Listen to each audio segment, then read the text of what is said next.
एक तरफ गुजरात सरकार दरेक ठेकाणे दरेक हाईवे पर ब्रिज बनावी रही है, परंतु आ हिम्मतनगर शामळाजी हाईवे है त्या ब्रिज नहीं बनतो ने त्याना गामना लोको अकस्माते मृत्यु पामे छे अने आजे तेओ कंटाळी आक्रोशमां एक पोलीसनी गाड़ी सळगावी पण दे छे।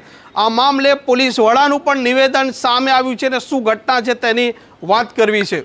वैष्णवजन तो तेने कहिए जे पीड़ पराई जाना रे।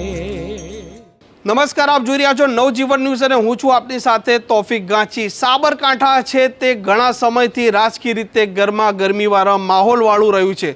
શામળાજી હિંમતનગર હાઈવે પર આજે એક ઘટના બને છે જેમાં એક યુવાન રોડ ક્રોસ કરતો હોય છે અને અકસ્માતે આ યુવાનનું મૃત્યુ થાય છે। ત્યારબાદ આ ગામના લોકો હાઈવેનો ઘેરાવ કરે છે અને ઘેરાવ કર્યા બાદ પોલીસ પર પથ્થરમારો કરે છે। પોલીસની વધુ ફોર્સ આવે છે તે સમયે એક પોલીસની ગાડી આ ગામના લોકો ફૂંકી મારે છે। તે ફૂંકી મારવાનું કારણ પણ તે આપે છે કે ઘણા સમયથી તેઓ આ બ્રિજની માંગણી કરી રહ્યા છે, પરંતુ રાજ્ય સરકાર ત્યાં કોઈ પણ પ્રકારનો બ્રિજ બને તેવી હજી સુધી કાર્યવાહી નથી કરતી। સાથે તેઓનું કહેવું છે કે ત્યાં બ્રિજ પાસ પણ થઈ ચૂક્યો છે, તેમ છતાં બ્રિજ નથી બનતો। પોલીસની ગાડી આ ગામના લોકોએ ફૂંકી માર્યા બાદ આ પોલીસ વડાએ નિવેદન આપ્યું છે, તે આપ સાંભળી લો।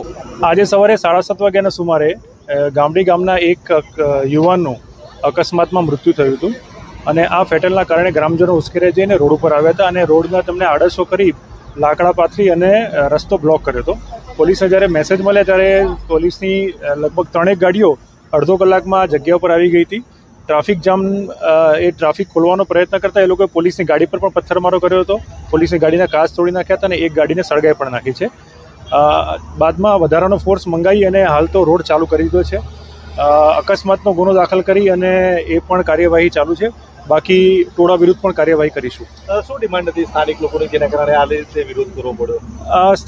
સ્થાનિક સાથે વાતચીત કરતા એવું કહે છે કે અમારે અહીંયા બ્રિજ મંજૂર થયેલો છે પણ કામ ચાલુ થતું નથી।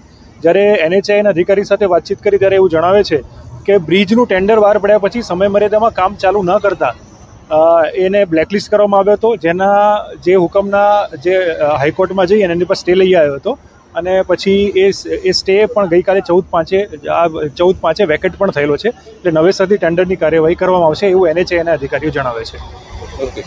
આ પોલીસ વડાએ ગાડીની ફૂંકી તે તેમજ તેમનો જે આક્રોશ હતો તેને લઈને વાત કરી। સાથે ગામનો જ એક વ્યક્તિ છે તે પણ તેમના ગામની શું સમસ્યા છે તે પણ તેણે રજૂ કરી છે, તેની વાત પણ આપ સાંભળી લો।